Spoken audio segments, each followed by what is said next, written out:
Yes, guys, welcome back. For those of you watching on YouTube, thank you for subscribing. If you haven't subscribed, what are you doing? Subscribe. Taking the piss now. It's been long enough. Spotify listeners, obviously leave us a review, leave us some comments. Instagram followers, hit us up with your questions. We love them. Anyway, all that out of the way, want to welcome back for the second time, but first time on camera, Mr. Josh Unglued. Oi, oi. Yay. Woo. Joined with also Mr. Reggie. Mr. Reggie, and my Miss son. Xanthi as well. Or off camera. Off camera. Yeah. BTS.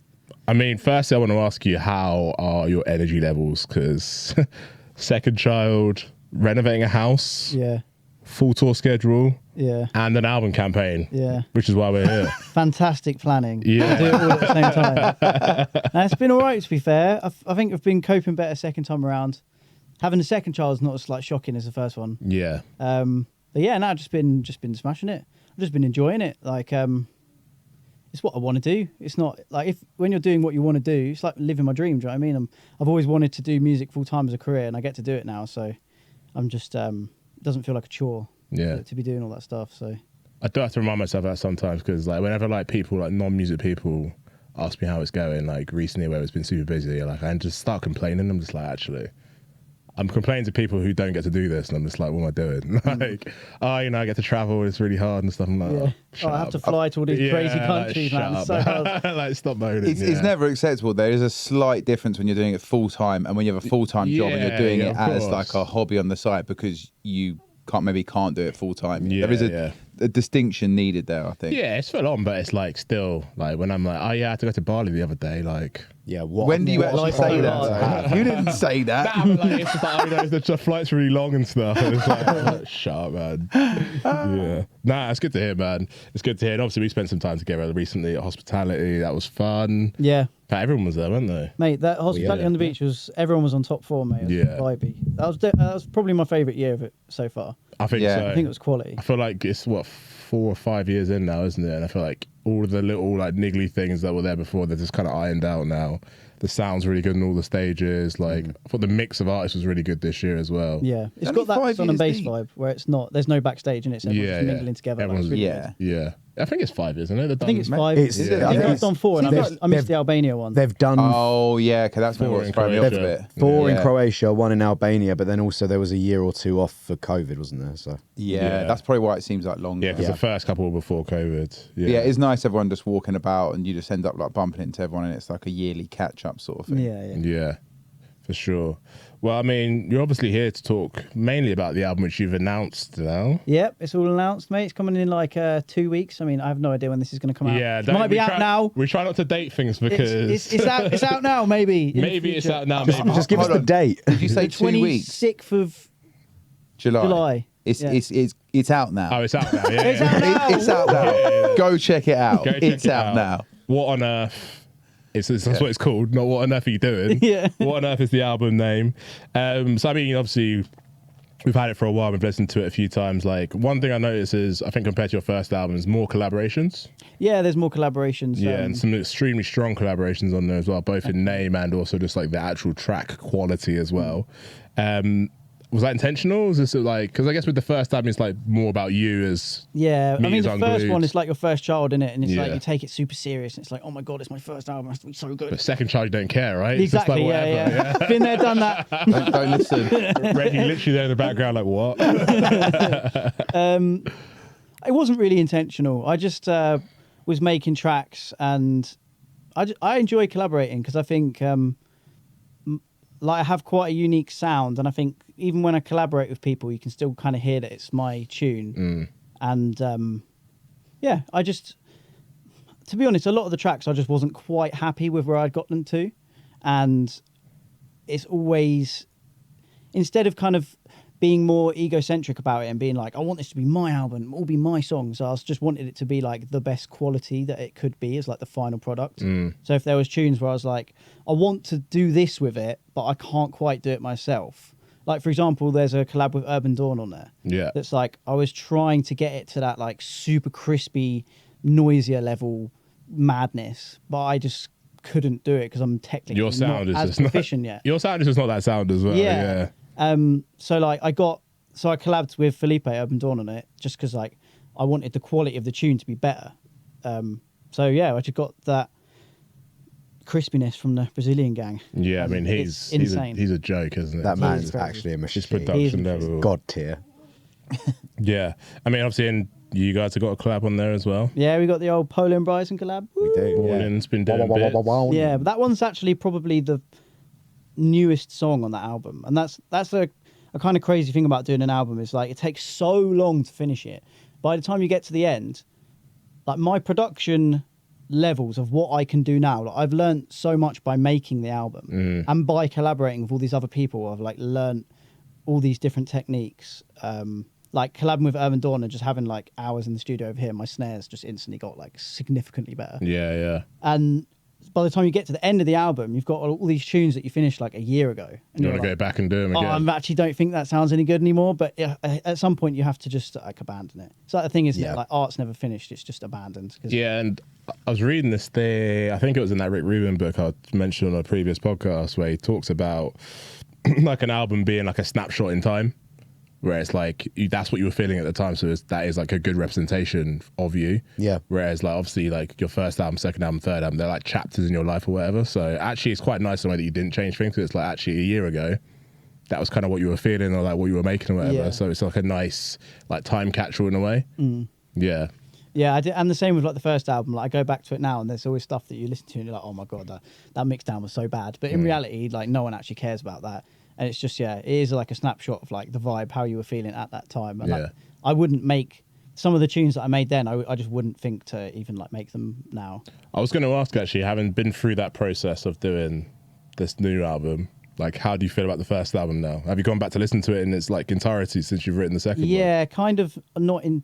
I haven't gone back and listened to the whole thing in entirety, but like actually when I did the beach stage at Hospitality on the Beach, and I was just like playing loads of old classics, and I actually played a lot of my old album tunes because they kind of sound similar, like into that kind of era of tunes, kind of like a bit old and crusty sounding.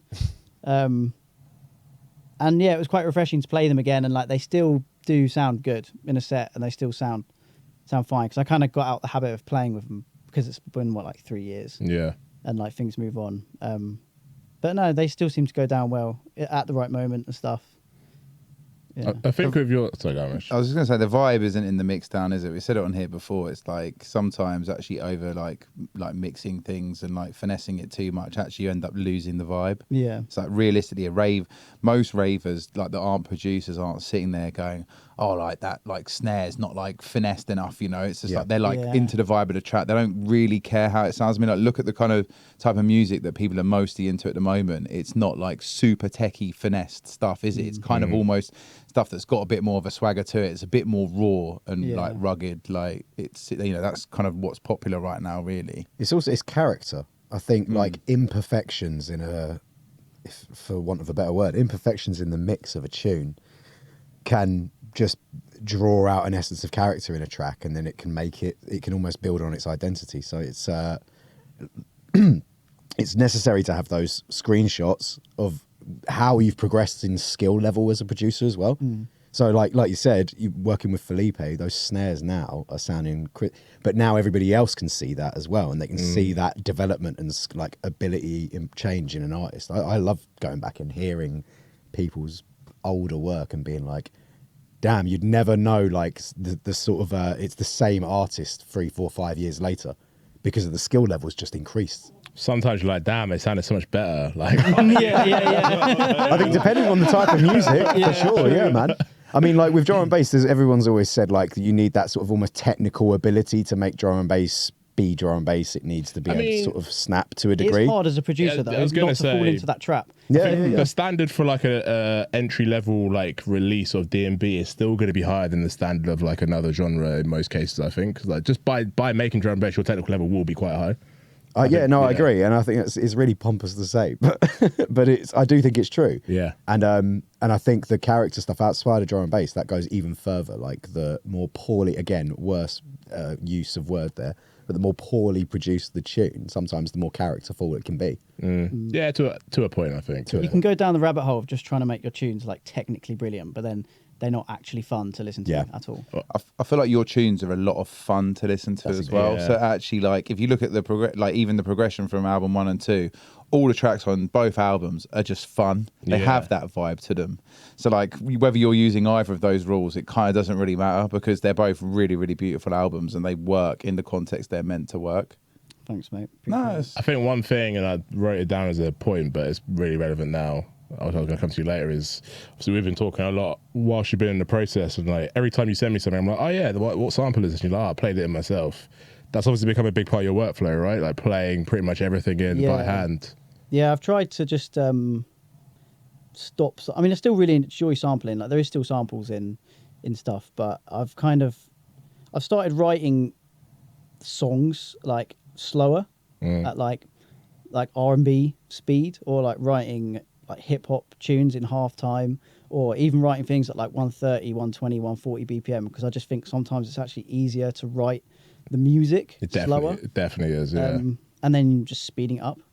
And just writing chords and stuff, kind of like breaking down the process. Instead of sitting down and being like, I've got to write a banger today, I kind of like thought, how do you do things in any other way in the world? Like if you go to the gym or whatever, you don't go to the gym and be like, I'm going to fucking smash everything and do everything in one go. You do like, right, today I'm going to do legs, tomorrow I'm going to do arms, or whatever. So kind of approached it in that same process where I'll sit down and without pressure being like, I'm just going to write some chords today. And then you just write a load of chords and you're like, sweet, got a load of chords. And then it's like you kind of build up these little like Lego pieces that then you can come down when you're feeling creative and like just put all these like Lego blocks together, and you can write a tune in like a day because you've already got like all your drums bounced out from another session when you're like, I'm just going to make drums.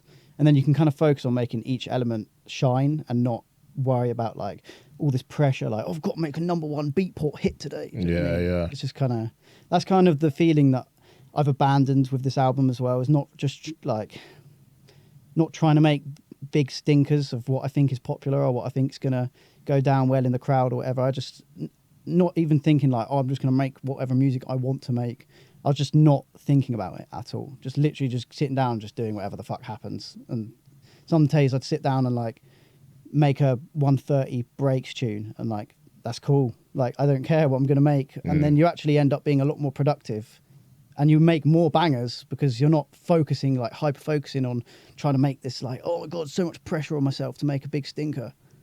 And I think it's just more productive and more healthy. It's funny, actually. I think you've got a very similar take to what Sal was saying. Yeah, like he was saying something very, very similar, just about like almost taking the shackles off in a way, innit? Because I think as D&B producers, like you said, we fall into the trap of like all the pressure of like, I need to write, like this was successful, I need to do this again, I need to do this again or whatever. Whereas we're really music makers first, so it's just like, just write music and then whatever happens, happens. Sattle's one of the few producers I think actually makes more tunes than me. I was gonna say, yeah, like, that guy's a machine. There's that group chat, yeah, and I think in that group chat, I think it's you, Sattel, and Slater. Just makes so many tunes. I don't send that many into that group chat. No, you don't send, but I mean, you send me like 1 billion. Yeah, so, I know how many tunes you make. Yeah, you said that. John just doesn't reply to me anymore. He has to batch listen to them. I don't have enough time to actually listen to the tunes that he sends me, which is the craziest thing. Yeah, I have to like sit down and be like, right, today I'm gonna listen to like 15 of Josh's dubs. Like, it's actually mad. What a great problem to have. No, I'm not complaining. Let's not complaining about things that are really like blessed. Yeah, no. I'm saying how impressive it is. Yeah. I think it's nice. Like people that have that mindset, I think, those are the ones that are like the real. I don't know. It just feels like you'll never run out of like creativity. There's definitely like slight differences with the two approaches, but I think there's that organic nature to just be like, I'm just going to do whatever feels right. It's sort of two things you have in common, and the fact that you do both make loads of music shows that it's probably something that upcoming producers, budding producers, should be listening to, that kind of mentality. It's the consistency thing, But the thing is, 12 of those 15 dubs that I send you will be shit. Yeah. But the 3 of them will be good. Yeah. But then you've still made 3 tunes that are good. Instead of being like, I'm just going to need to write one really good tune, and you end up not actually making anything. It's funny, I was having this conversation with Sim actually earlier, because I developed one of my disposable cameras from hospitality in like previous weeks or whatever, and it's funny, I was saying like the thing about disposables, when you think about it, like it's actually such a long process for like taking photos, but out of 30 photos 24 will be crap, but then there'll be 6 bangers on there, and then 6 bangers suddenly seem like really amazing. I think it's kind of similar with just like taking chances and writing loads of music is a similar thing. Tom always says it as well, like whenever we both haven't written music for a while, it's like, right, I'm just gonna write a bunch of bad ideas for a week, just to kind of get it out of your system. Tom's and then- another one that he's a machine. Yeah, but he writes Mate, so if fast. Tom yeah. did music full time, that guy would make more tunes than anyone. He's ridiculous. Because he'll have like a 3-week period, 2-week period where he doesn't have much work, Yeah. and he sends me again like more tunes than I can listen to, and I'm like, I can't actually listen to this many songs. Yeah, so it's actually really annoying. Yeah, it's like cool. Why is that annoying? It's because it just makes me feel bad. I'm like, I haven't really Mate, you just sit there quietly, humbly, just getting on with things. Like, it's Yeah, not a bad place. I'm in your boat, John. I was about- I know. I know how you Oh, feel. really? Yeah, Nah, I know how you you sit- feel, mate. Harry puts me to shame, bro. It makes me feel so terrible. Yeah, but hold on though. At the same time, you're always sitting there very nice and humbly, like getting along with being like, that's cool. Like, that's how the duos There's work. times where man. I kind of do wish I was in a duo though. I mean, it has its pros and cons, doesn't it? But I mean, the con is the money's half. yeah, So yeah, that's yeah. the- It's harder to do it full time. Yeah, yeah. So everything hard to do it full time, but the pro is that it's like you don't have to finish tunes because there's two of you. So like Tom can just send me, which is what he'll just send me like an idea and be like, have a go with that, and vice versa. So you've almost got that point of like inspiration, like without having to. What you were saying about you basically create your own inspiration. Obviously, we could do that at the start, but like you don't have to. You get to a point with a tune where it's like, oh, I don't know where to go next. But like, well, just give it to the other person. Yeah. That's the nice thing about it. Also, Bounce back and forwards. from the other perspective, you're sort of just then all of a sudden sent a vibe. Yeah, and that's then what it's I'm like, saying. whoa, this And is it's- sick, and and you're like it's almost like- instantly in it because It's someone almost else like has doing a remix. Yeah, Yeah. So Yeah, because that's- the hardest thing is the blank canvas, isn't it? Yeah. So that's I would say that's the sure. big plus. So I guess you probably had this with the album, right? Because you collaborated with quite a few people. Like, who would you say what was your favorite collaborative process during that album making? You don't have to say Jack because he sat right there. Again, I wasn't even there when the tune was first from blank canvas to idea. And that's again why I feel bad. Prime example. You were probably on tour, mate.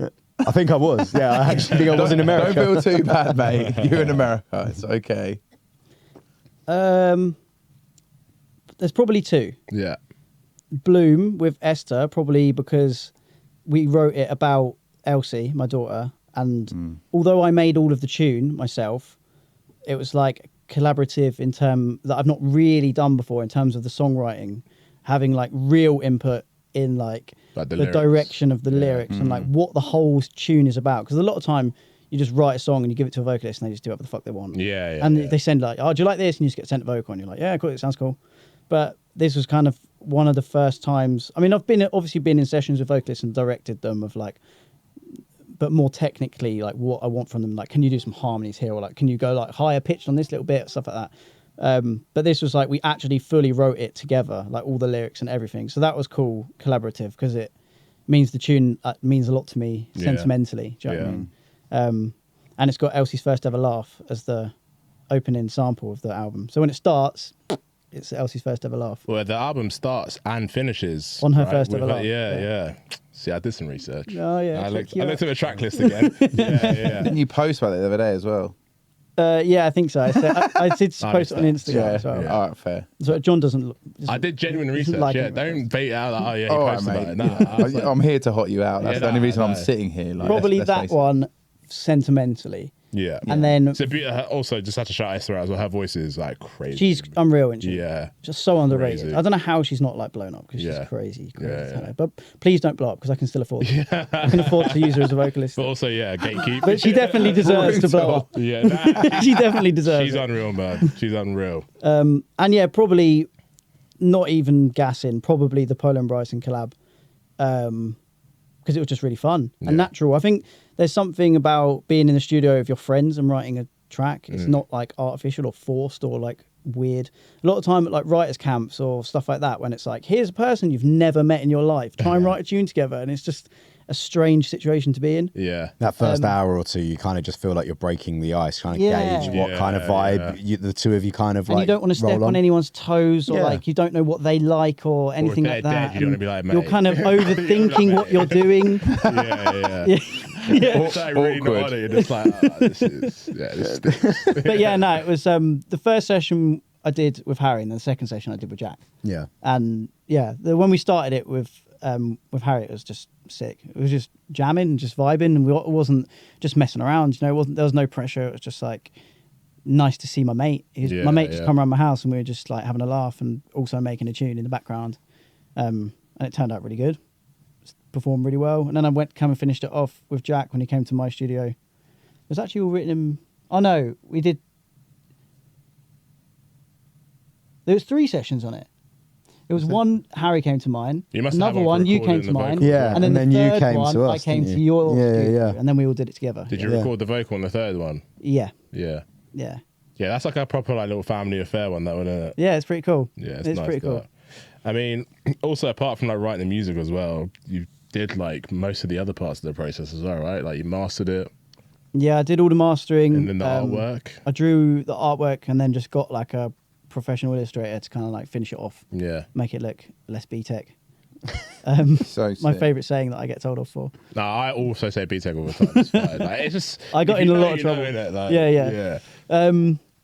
Yeah, did a lot of it myself, like all the that a- mastering, the songwriting, like Yeah. all of the, there's like a lot less samples, like a lot of the vocals, I recorded all the vocals myself. Like I just tried to kind of do everything in it myself. I'm just trying to get to the point where it's like I'm doing everything, you know, I like was gonna say, was this like a challenge for yourself, or did you just want to ultimately have full control of like I think it's everything? just you do? natural progression of Yeah, like, yeah. being an artist. Do you know what I Yeah. mean? You want to make it as much of it like authentically you as you can, because like when you start off and like you just use a splice sample and the splice sample sounds sick and like you make a banger from it, it's still very rewarding.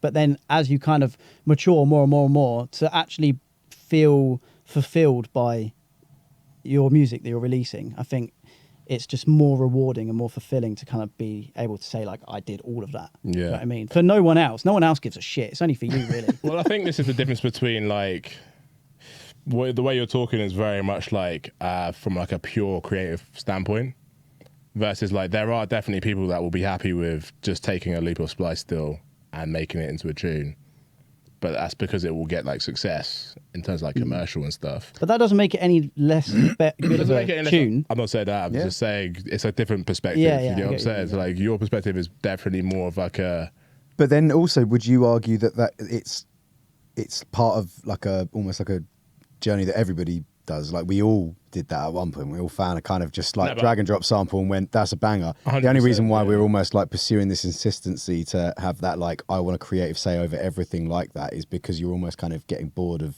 doing the sort of obvious, simple, less creative But route. it depends what drive. What I'm saying is, it depends what drives you, right? If Yeah. kind of artistic endeavor is your driver, then what you're saying, absolutely. Yeah. If just being a successful musician is your driver, then actually you might not care Yeah, that's true. Yeah. what the kind of what's the saying? Like it's not the journey to destination or vice versa. Whatever. Do you know what I'm saying? So like, if you just care about where you get to, you won't care how you get there. Yeah, Is yeah. what I'm saying. I think it's quite easy to generalize in this situation as well, because I'm sure there's people that are doing a bit of both. You know Yeah. what I mean?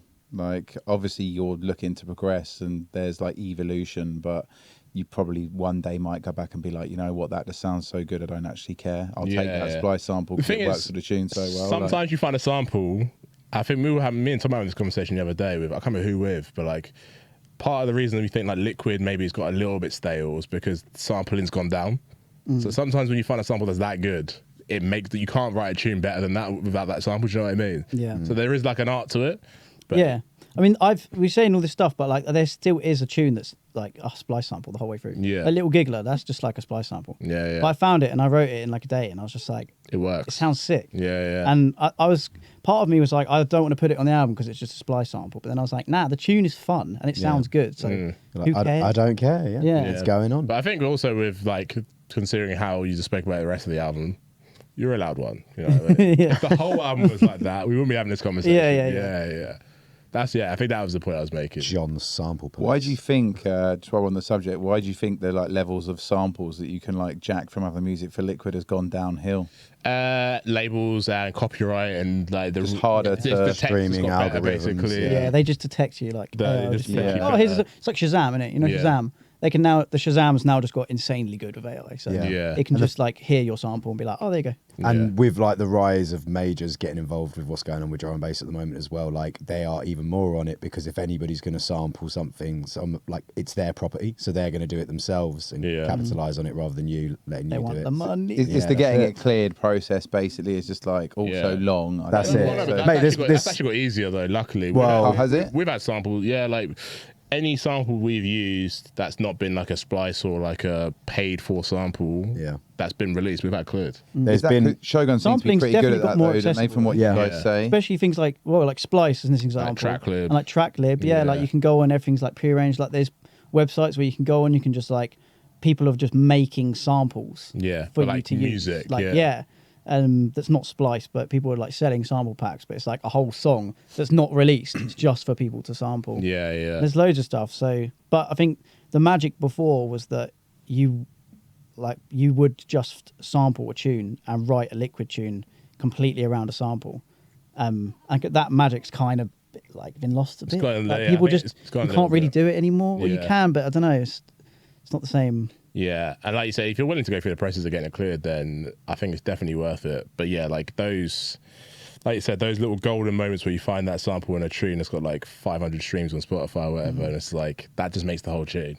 Yeah, that's a bit It's different. not a nice place to be, is it, when you're like focusing on the vibe of that, and in the back of your mind it's like, oh my god, this is gonna be a nightmare. And it when I can be finish this tune. a nightmare. Yeah. Like I'd done a tune with Azzy FM that was on the album, and it had to get pulled off at the last minute because we just couldn't clear the sample in time. Yeah, 'Cause he sampled like Manu Dibango. I don't know if you've heard him.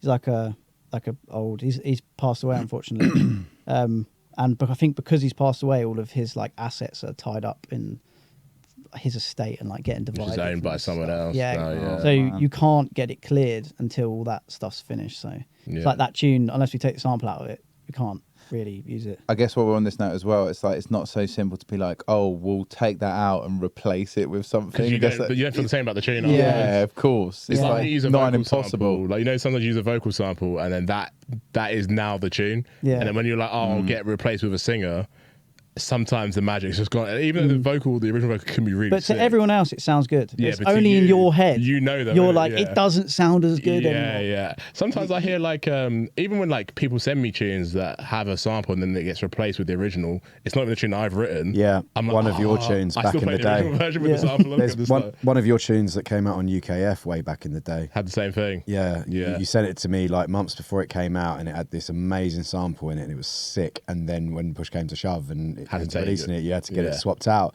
And you sent me the final version. I was like, bro, I can't. I It's hate not. this. Yeah, it's not the same tune. I'm sorry. Nah, I'm fact. playing the OG, man. Yeah, nah, facts though. Screw your Mate, final I even mix. find that with dubs as well. Like people send you a tune like version 2 and you play it in your sets so many times and then they send you like version 5 and you're like, This is worse. I prefer version 2 just because I've heard it 500 times. Yeah. No, it's facts. It's facts. Is that like part of the album process as well, I guess? Because like, I don't know, I remember when I was doing mine, I guess it's probably different because I'm working with producers.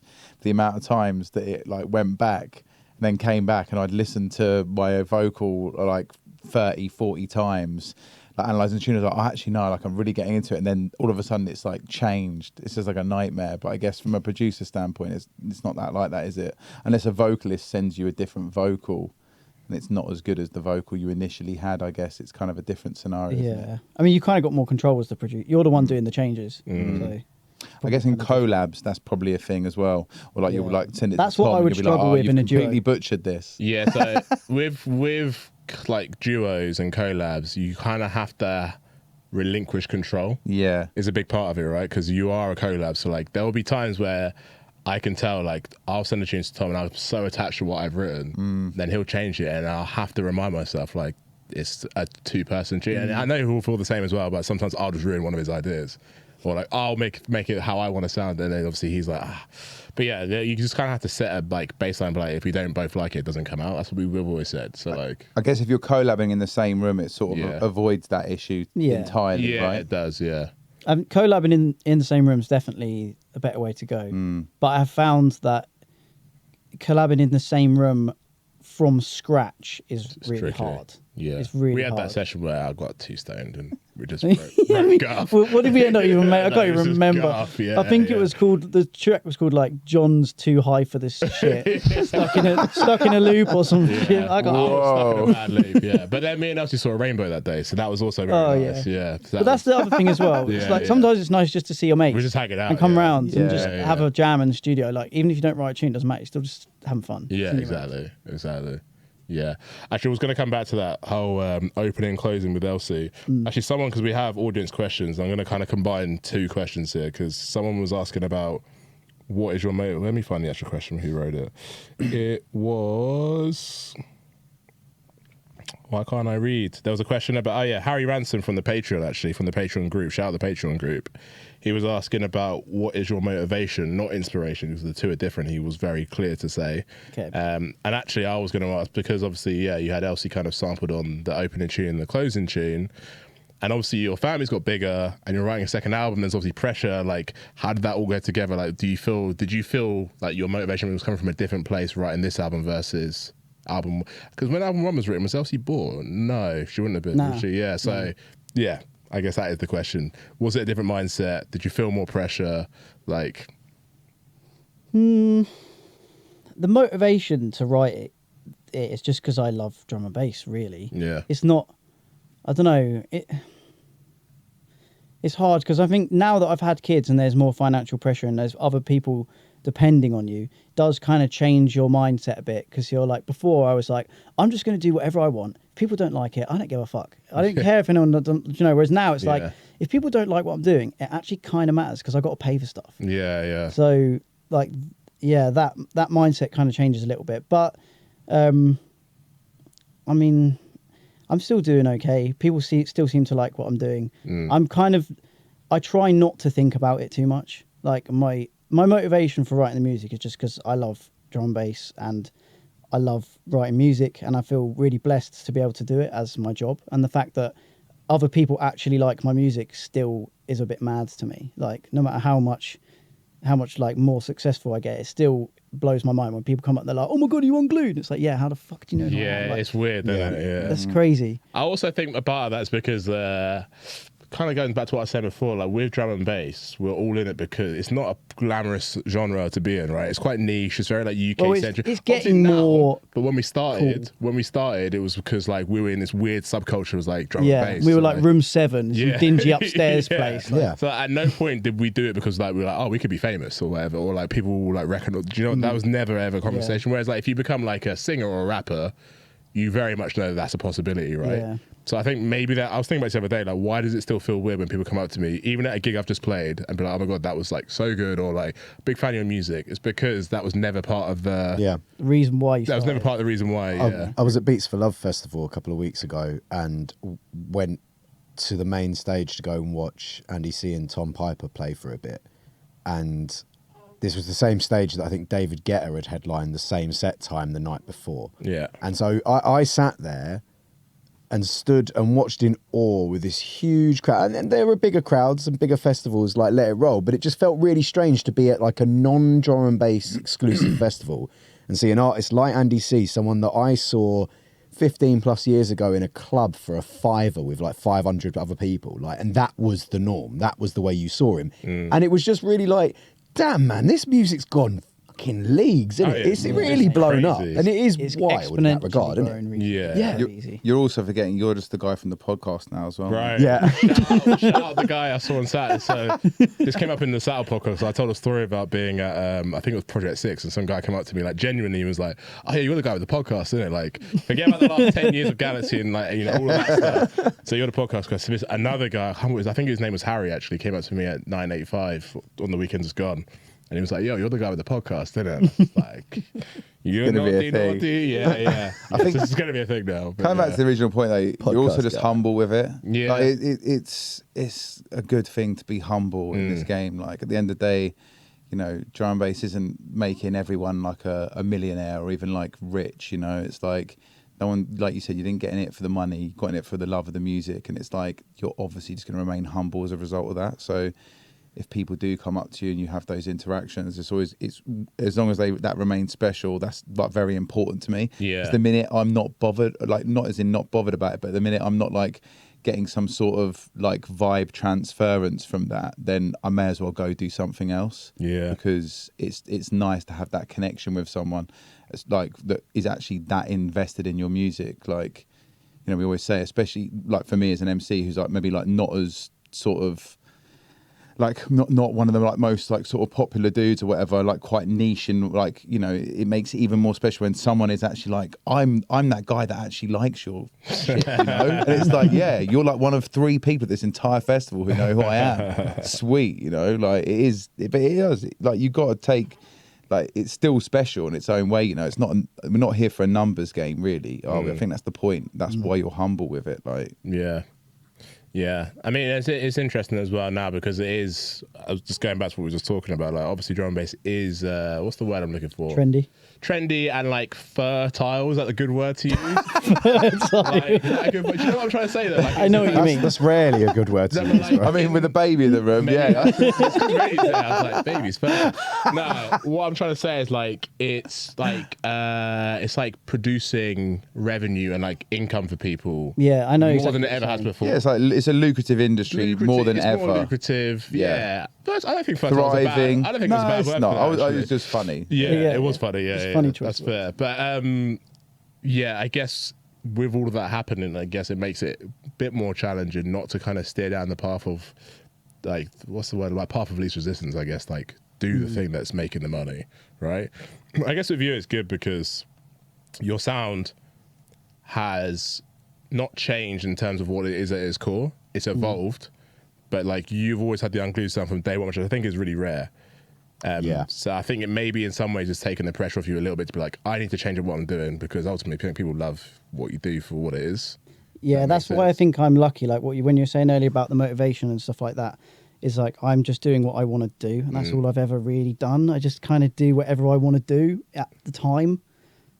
So it's not, I think it's a lot harder if you don't have a sound and you don't have an identity. Yeah. And you're constantly like chasing tails, following trends, like what's hot now, what's the next thing I need to do, what's the next thing I need to make, because you're constantly like looking, do you know what I mean, you're constantly chasing other people's tails. If you're like, oh, that's what's hot right now, so I'm going to try and do that, but that person has written that tune 6 months ago. They're making the next hottest thing, which is going to come out, what they made now is going to come out in 6 months time. So if you're constantly looking at other people to make something, you're always going to be lagging behind. That's why I think it's better to just do your own thing. Yeah. I think your passion for jungle and the way you sort of like transition your influence into your music and make it like current jungle stands you in like real good stead, because that's like something that ultimately people are going to respect. Sounds fantastic, has like groove.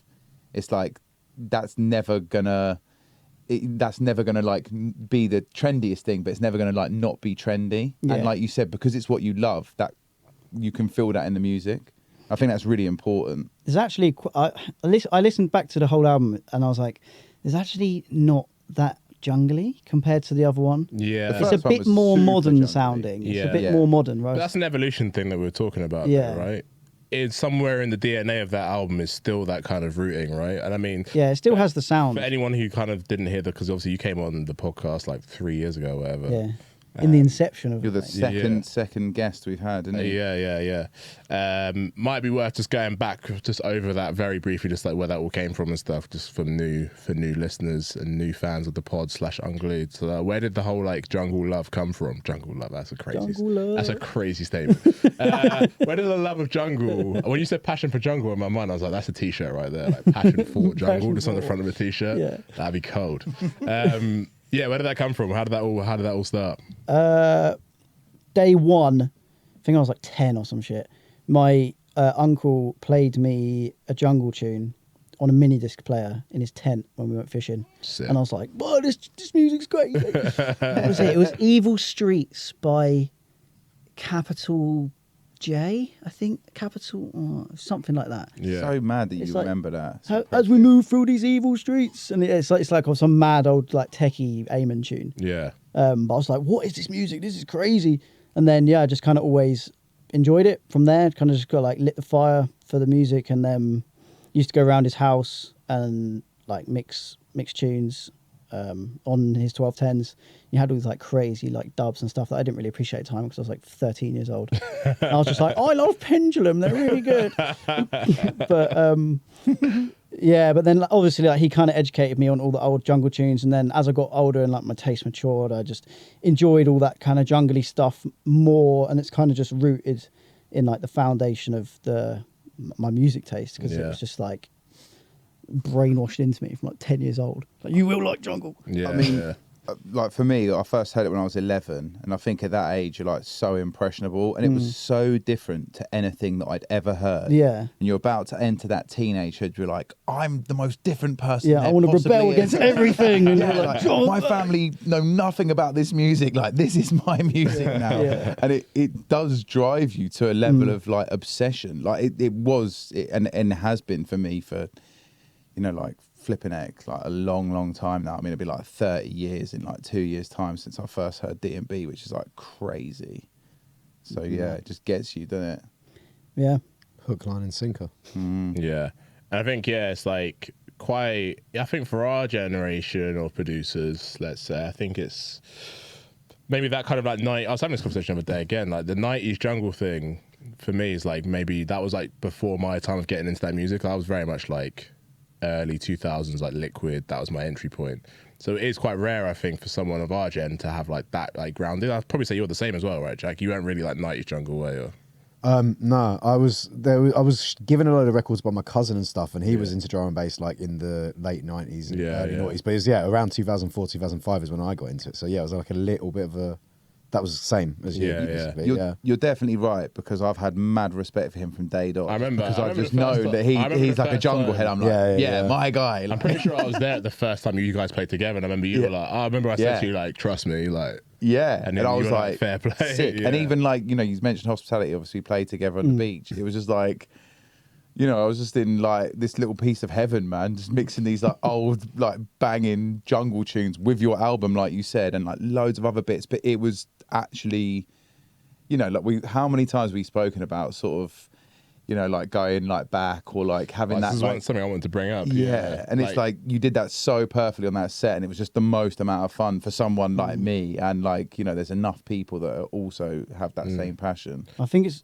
really easy to just play the newest stuff because it's new. Dubs. And it's like, I always think when people send me tunes, I always think before I actually put it, like download it, put it in Dropbox and stuff, I'm always like, would I play this if it wasn't a dub? That's kind of a question I always ask myself. Like, would I play this if it wasn't a dub? And if the answer is no, then it's like, well, you shouldn't be playing it, because it's like you've got whatever, like 30, 40 years worth of music to pick from. You've got 40 years worth of classics that you could draw from. So it's like you don't just need to play all the stuff that was made like 2 weeks ago, because like you can play a tune from like 20 years ago that still sounds fresh, and people are like, bro, what's this new tune? It's like, actually it's like 20 years old. Yeah, that's one of my favorite things. Like, as a DJ, if you play like an old tune, people are like, yeah, what's this? Like, what's the ID?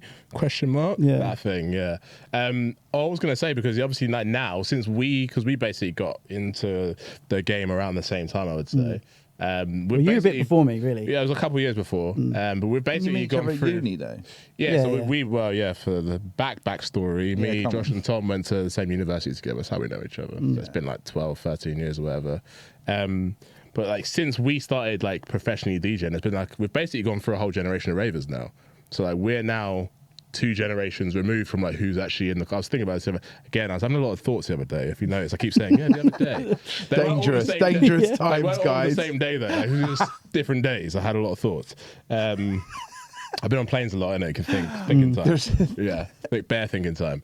What was I going to say? We're basically 2 generations removed now from ravers. So I've noticed we've got to the point where like tunes that we would have listened to at uni are no longer the bangers that still go off in the raves now. Yeah. Obviously, you're playing even older tunes. Like, how is that for you? Is that kind of like? Well, I think I already know the answer, but like, that doesn't really sway your decision, does it? And what you're going to play? I never know what I'm going to play. Yeah. I kind of always start heavy and hard and modern, because I know people are going to like it. Yeah. Not, you know what I mean? You're not going to piss too many people off. Start them on like familiar ground. Yeah, more familiar ground. And I always like to start high octane, high energy. So you come in at impact like, whoa! People are like, wow, yeah, this is sick.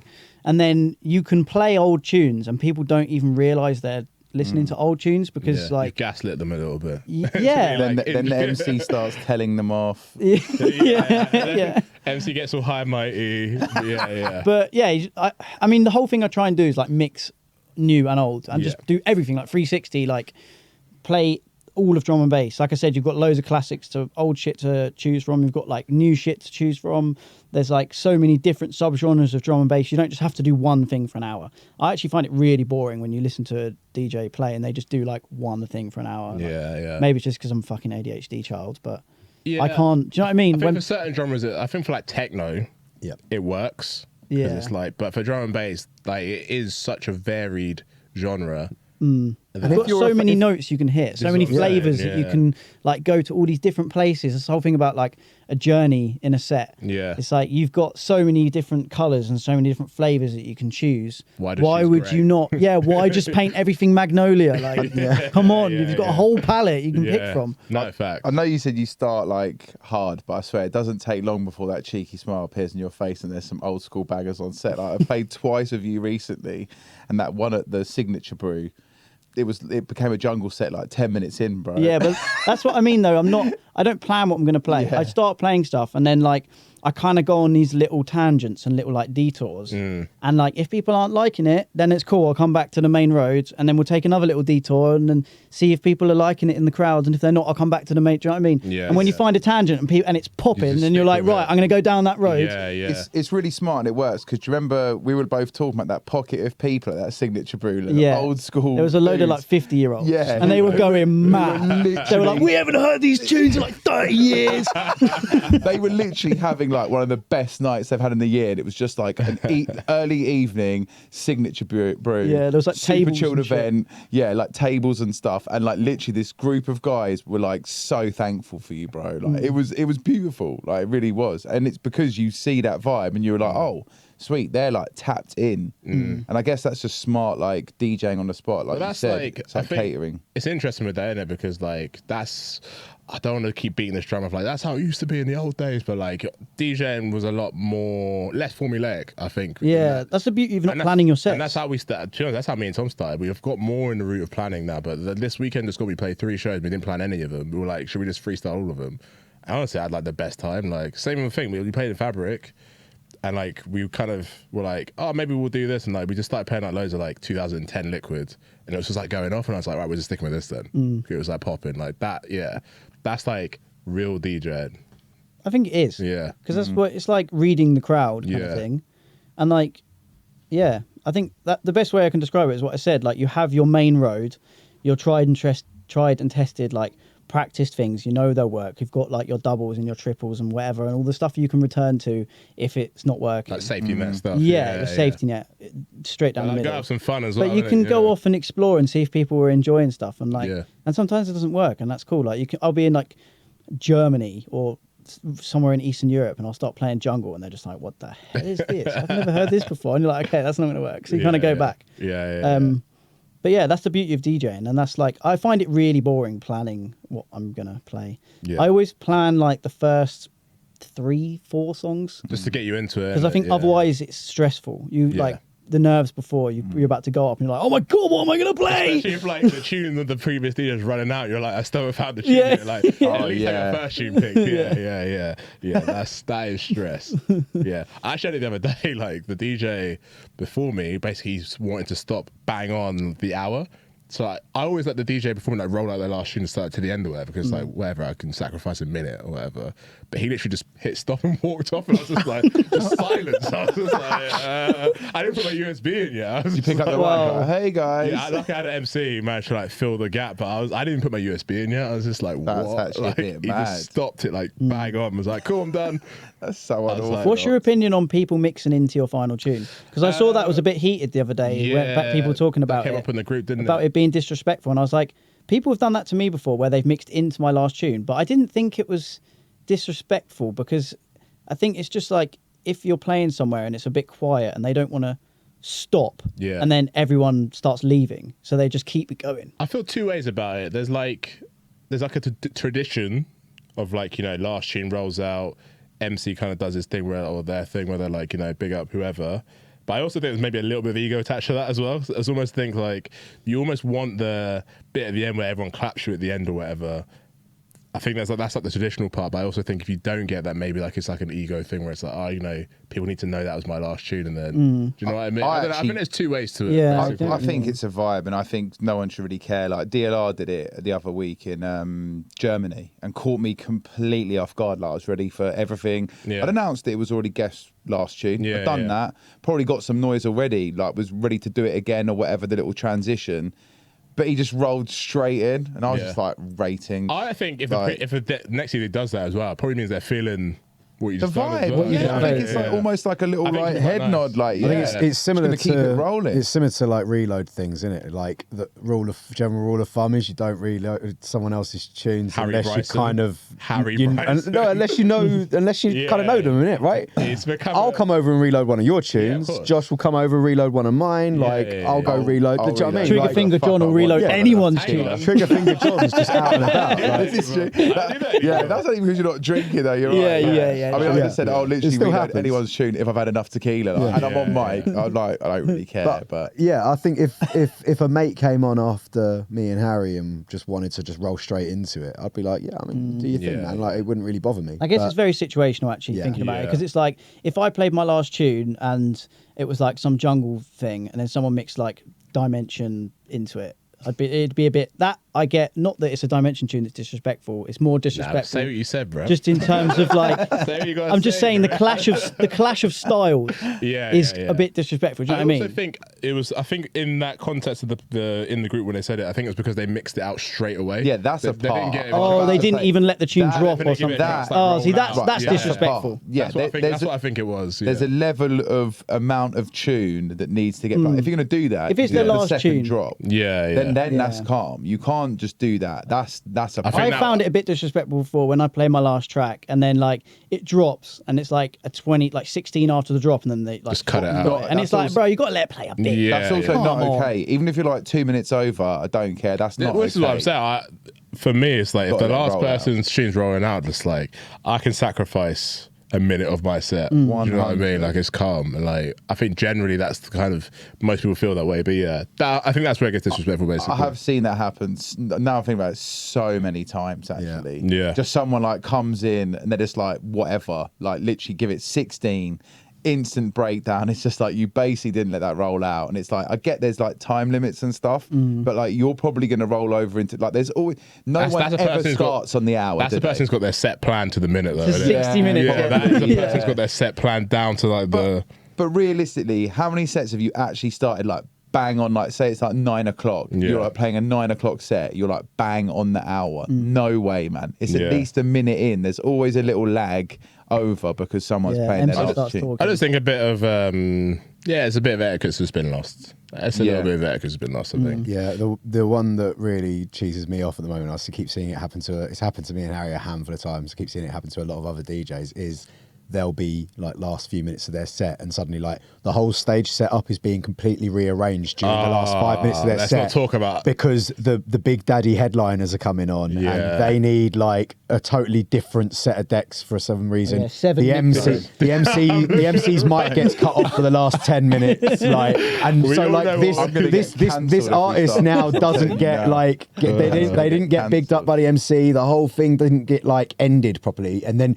you're sharing the stage with like security guy who's come over to plug in the USB and pick the first tune. That's mad. I've never understood that. Yeah. Why can't you plug in your own USB? Yeah. I don't understand. It's hard, isn't it? When you're a superstar, it's hard, isn't it? This stuff is becoming more and more like rife, and I'm sure plenty of people don't like it. I just think it's a little unnecessary. Let's fast forward in 2 years. Let's fast forward to these lot. We'll come back to this moment in 2 years. Nolan Bryson protect and tour, putting in his USB for him. Never. 10k rig in the booth. Let's just remember this moment. Never. It reminded me of like a Loxy tweet that he wrote like time ago, and he was like, one day I'm gonna get to the CDJ and I'm gonna put my USB in the right way round the first time. Oh yeah, why is it the hardest thing in the world? It's like, maybe that's why these people have a USB caddy, because they're like, which way they're trained. They practice an hour a day putting USBs in. Tell me you don't have USB 3 USB sticks without telling me you don't have USB 3 sticks. Do you mean USB-C? USB 3, because it's bright blue. How can you not see which way you've got to put that? Nah, bro, I mess up all the time. Clear as day. I mess up all the time. time. It's clear as day. Yeah, I just look at it. Yeah, that's it. I'll just look at it and put it in the right way every time. Like, it's not that deep. No, mine's actually easy because I've had the same USB for so long that one side of it's completely worn out. Ah, so you So just, I yeah, just you've like got the the facial shiny view side. also. I just stick Mostly it you in. get it right. It's like the flat side on mine. Is Also, I need to do this as well. This is a little like PSA. I didn't realize on record books you can change the color of the, you know, the light that comes on around your USB. Yeah. You can change the color of that with your So USB. unnecessary. No, it's because But then you know which one's yours. yesterday, on Saturday, Kirsty Karis played after us, and she has the same USB as me, and she plugged hers in, and I was just like, I don't know which one mine is. Which is, mine's a purple one. Do you know a trick for that though? If you're the USB that's playing, Flashing or something in it. Yeah, I wasn't really thinking of it, but anyway, hers was purple. She was like, mine's the purple one. And I was like, it's clever. That is It's smart. all about the little string bit on the end, man. That's what I've got on mine. Yeah. Like one of those little loop things. It's easier to pull out as well. Like, It's the I don't even know how you rename. Monday. Compare Let USB us know sticks. if this is more dry than sandwich chat. Yeah, this is as dry. The As funny thing is, dry. yeah, when me and Rich went to the 1985 boat party in the hospitality in Beach, and some girl came up to us, she was like, by the way, I love the mundane sandwich chat. So we've been encouraged to have more mundane chat. There you basically. go. Yeah, That's there's been the reason plenty of we're- hate as well. Listening. but People today- listen to this go to sleep, don't they? Yeah, So- exactly. So shout out that girl. Big up the mundane chat. You're telling us we're lullabying off our like. To be fans fair. to sleep. Yeah, it's worked on Reggie. It's worked on Reggie has been He's like, yo, this chat. My yeah, God, I'm he going to is sleep. completely conked out.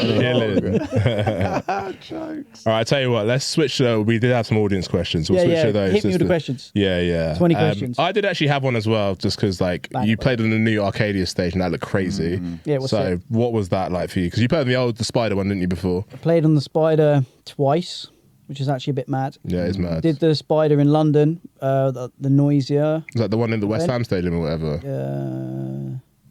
There was anyway. There was No, one it wasn't in a stadium. It was in Or like a like- field somewhere. Fair. It was like me and Winey back to back with GQ. It was like really early on in my career, like 2018. Yeah, that was crazy. That was like my first like big set where there was like, that was probably busier than any of the other times I played Arcadia because it was just one stage. Like, Yeah. there wasn't a room 2 or whatever. It was just Arcadia London. Everyone that was there, and it was just only one DJ was playing at a time. So there was like 20,000 people, 30,000 people. It was That's mental. nuts.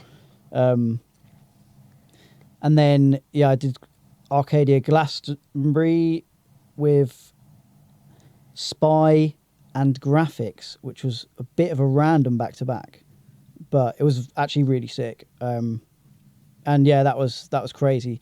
That one, we got all the fire, the lasers. I think we were on at like midnight or something, so it was like peak time.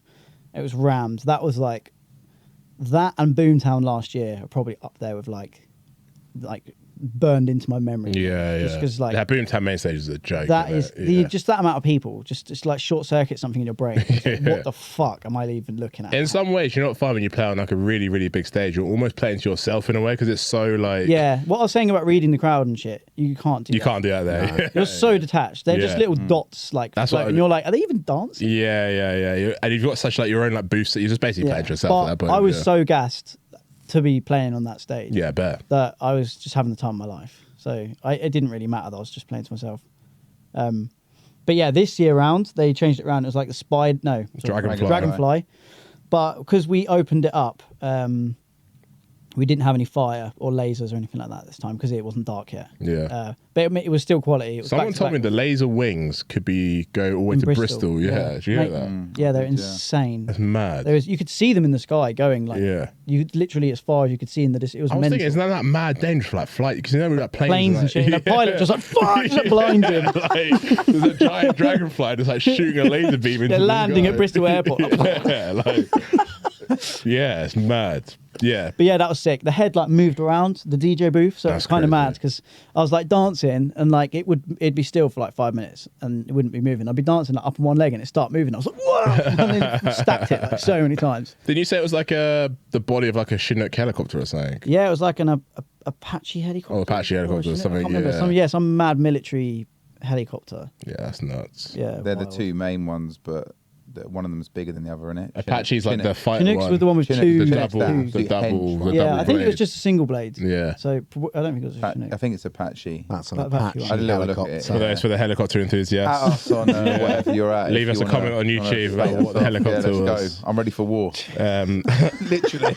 All right. So Carl Hargreaves, well, you kind of answered it already in a way, but Carl Hargreaves asked, would you ever do 140/UKG? I mean, you've already said you make anything you I've want. done one on the album. Which there's one track? on the Which track is that to look out for? Summer Breezing Yeah. with Paige Eliza.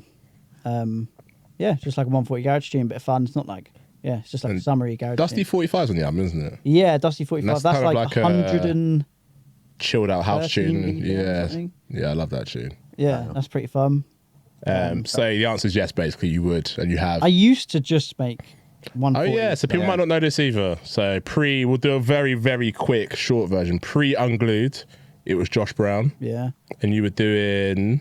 Like house, bass house, when that was like still a thing that existed. I mean, it's kind of transformed into 140 now. Really. Yeah. It's like the evolution of that sound, isn't it? Yeah, it was really fun. This Ain't Bristol, Dirty Bird, Yeah, Josh and Brown. didn't you play that mental like thing on a boat or something like? Oh yeah, the Groove Cruise. Yeah, That was I remember crazy. you went to that. was man. when me and Zampi went traveling. That was like, the inception of our family. Yeah, We went so- traveling together. Yeah, it's Yeah. almost like a different life you had then as well, wasn't it? Like with that whole Yeah. era. Yeah, I was in international waters in Mexico, playing on a boat. Yeah. It was all a bit sketchy. I don't know if I should really talk about it. yeah, maybe we'll skirt over that. But yeah, Josh Brown's got some tunes on Spotify still, right? Yeah, they're still on Spotify. Yeah, yeah, some bangers, man. Yeah, they're very crusty and old because they are actually. But Very it kind of like the sound. Like, again, it's this like a is the time thing. capsule. Yeah. But also, you can see where the Unglued sound you kind of just merge that into drum and bass in a way, Yeah.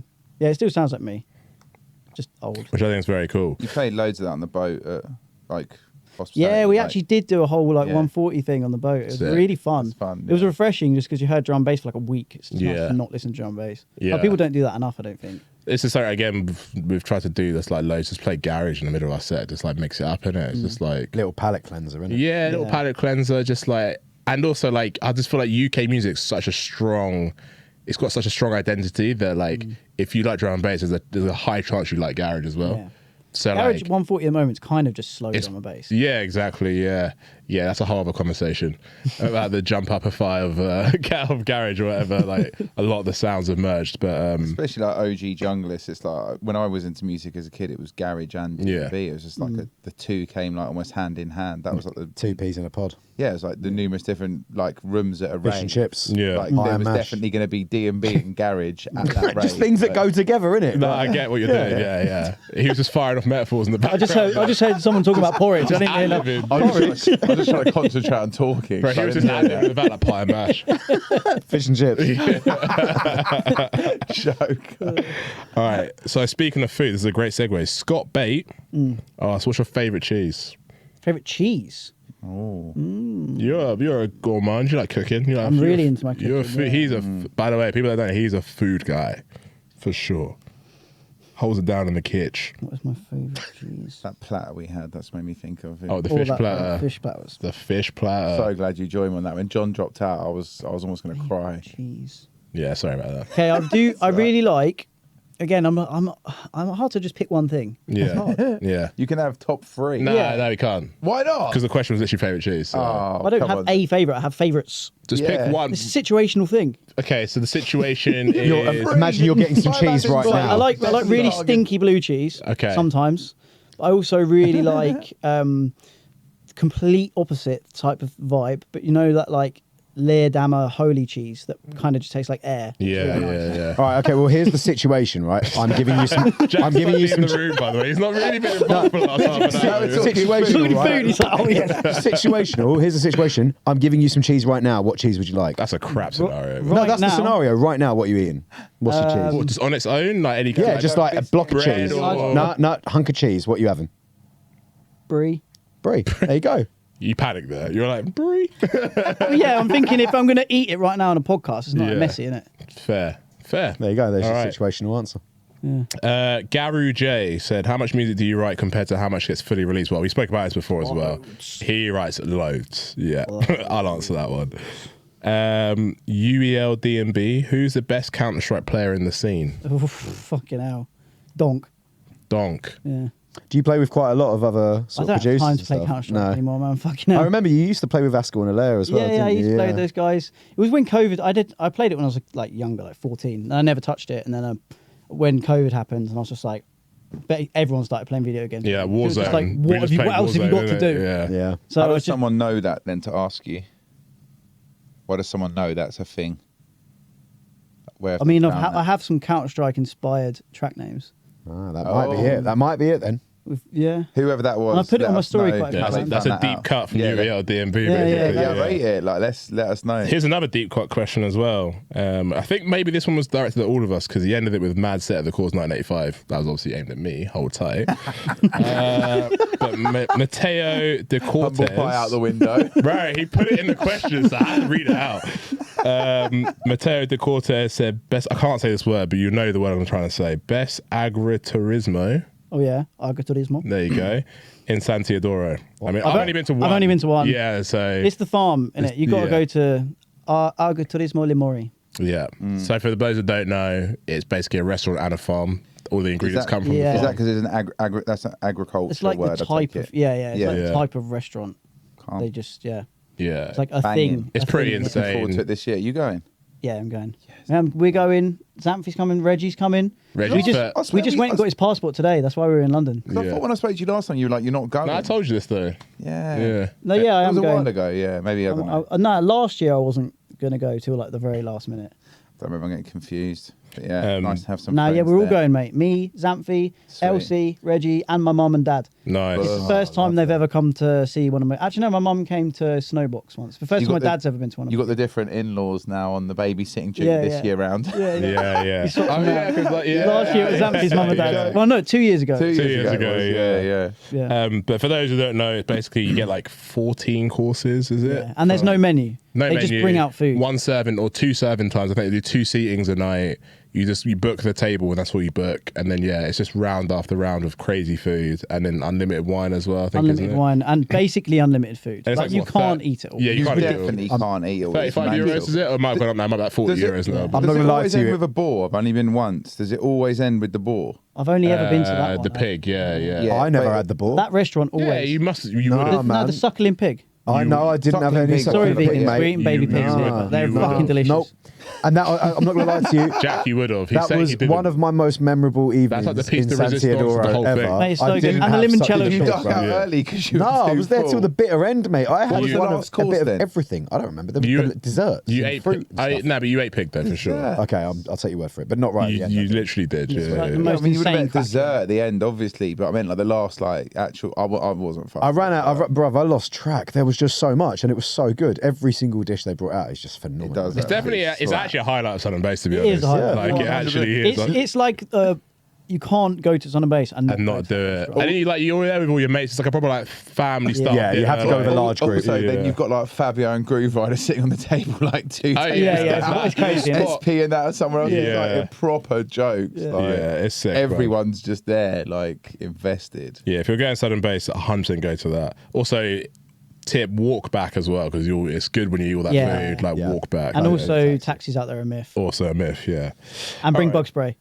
Big Brother Play. Complete switch up. The Denver UK says best alternative to serum. There's always going to be one nerdy producer question. Current, minimal audio current. Oh, interesting. I thought you were going to say faceplant. You're a big faceplant guy. Faceplant is, I do use faceplant quite a lot. I'm probably just saying current because it's the Newest one. most shiny thing. Yeah. But it's sick because you don't, I mean, they're two complete polar opposite things because faceplant, you've got to like literally start from nothing and like program everything from scratch, and that's why it's sick.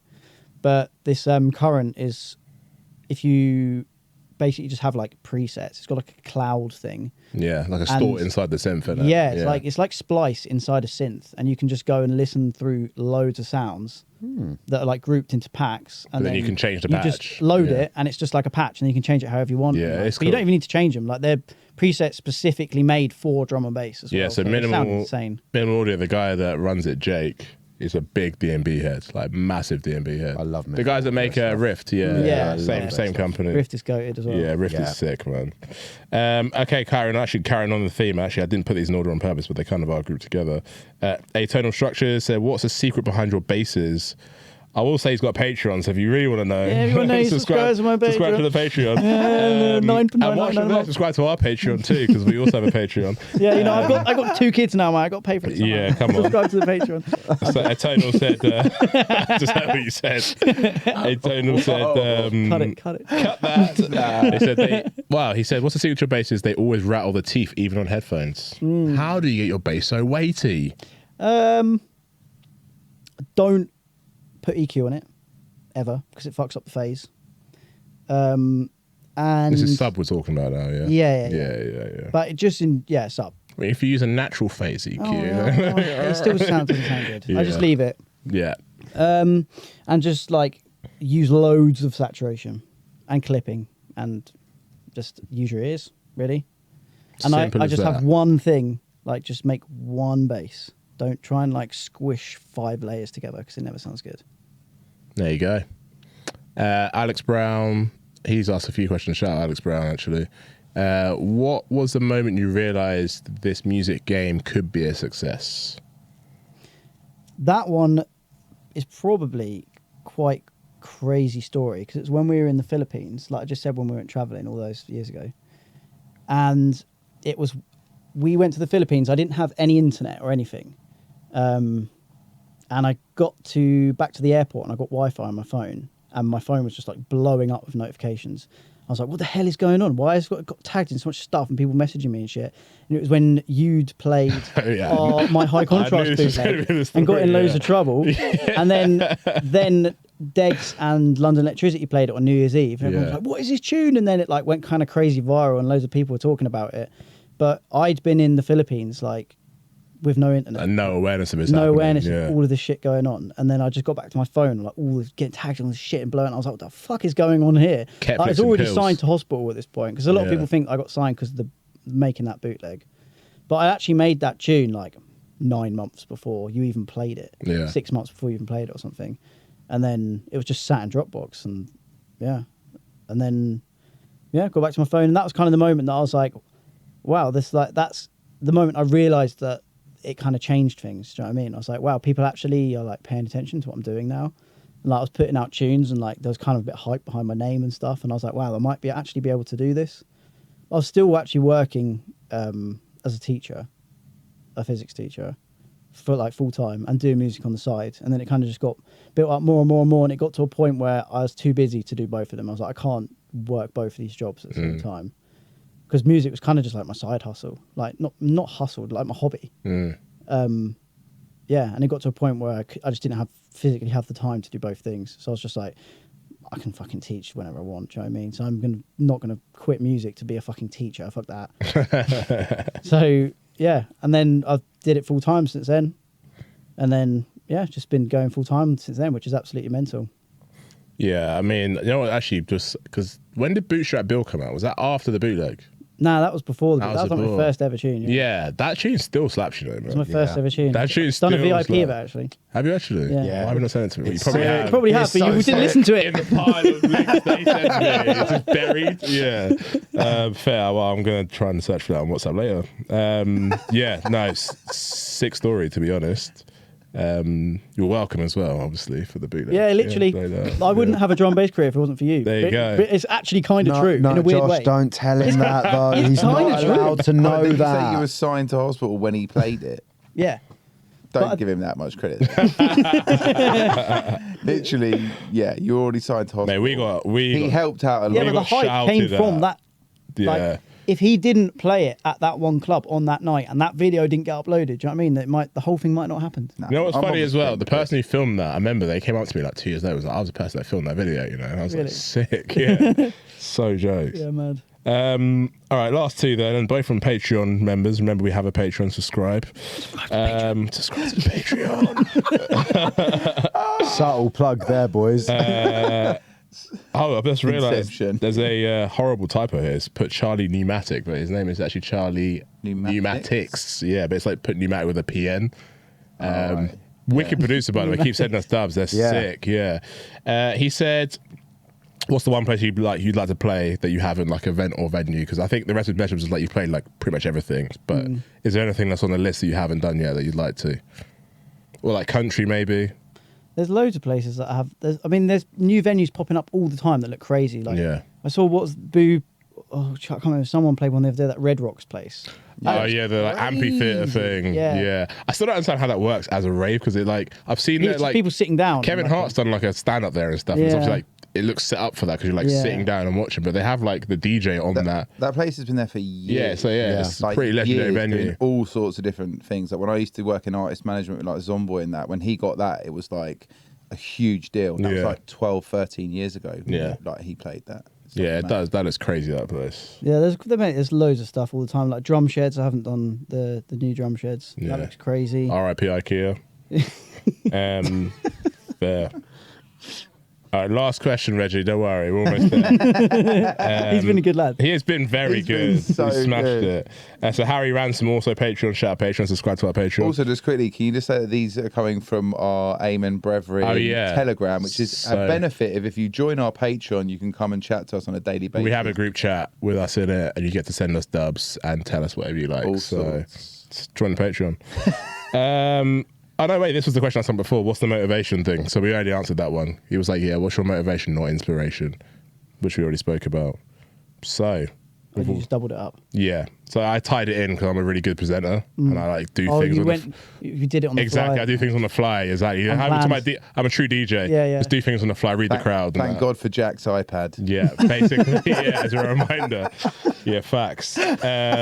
So shameless plug is always at the end, but obviously the album, it's out. If you were going to summarize the album in like 2 sentences. Having fun, doing whatever I want. Who gives a fuck what anyone really thinks? Just enjoy yourself. Listen to it, yeah. Please listen to it. Nah, but you should listen to it. It's a sick album. It is. And yeah, obviously we're all very proud of you. Always behind you. Yeah. So yeah, we fully endorse this message. That we do. But yeah, you've got to get home back to Need to get back. My 2-year-old's going to wake me up like 7 times tonight, so I need to try and get some sleep. Yeah. I mean, The life of a dad, eh? life of a It dad. is amazing, but it's also a huge pain in the arse. River like sleeps through. She just doesn't go. Oh, yeah, all right, fuck off. She just doesn't go to bed till like 10, 11 p.m. So like that's the difference. Maybe They're that's all the- just, maybe it's that's the just a trick. unique scenario no matter Yeah. they're all different, aren't they? Needy kids. Dadcast coming soon Yeah, to a we place go. near you. That'll be the next one that we get on. I'm Yeah, here yeah. for Dads and The babes. Eight Men Daddy podcast. Indeed. Dads and babes. No, the We Eight were Men like that Daddy on the podcast. hospitality boat party in like our like Hawaiian shirts. Like this is proper dad life, innit? Man, there's bare dads now, isn't there? Like, Mate, yeah. it's a vibe, innit? Everyone join the club. Get Nah, involved. it's awesome. It's vibes. That's why it's places like Sun and Base, Hospitality on the Beach, stuff like that, it's like proper special, then. Mm. Because it's just like a family vibe. Everyone's just together. Like Amma brought her kids. Yeah. Honestly, Yeah, that was literally nuts. wanna say, Yeah, yeah. Literally, Kev was just like chilling. Yeah. I That want to was try and bring them mental. next I year. mean, Elsie came when she was like, what, like 4 months or something? Yeah, to Sun 3 and months Base? old to Yeah. Sun and Base. And he's going to be 3 months as well. There you His go. First ever Sun and Base. Elsie's actually going to rave this year, though, mate. She loves drum and bass. Yeah. Yeah, I was saying this earlier off camera, but she's like the first test of all my tunes.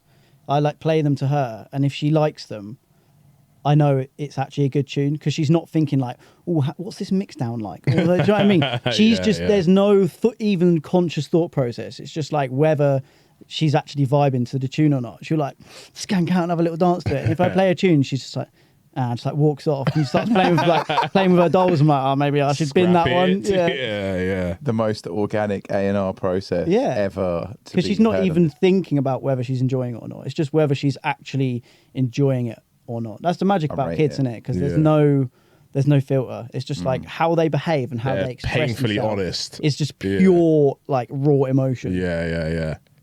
Beautiful. There you go. That's a reason in itself just to have a kid if you're a producer. Yeah, just A&R. Free A&R.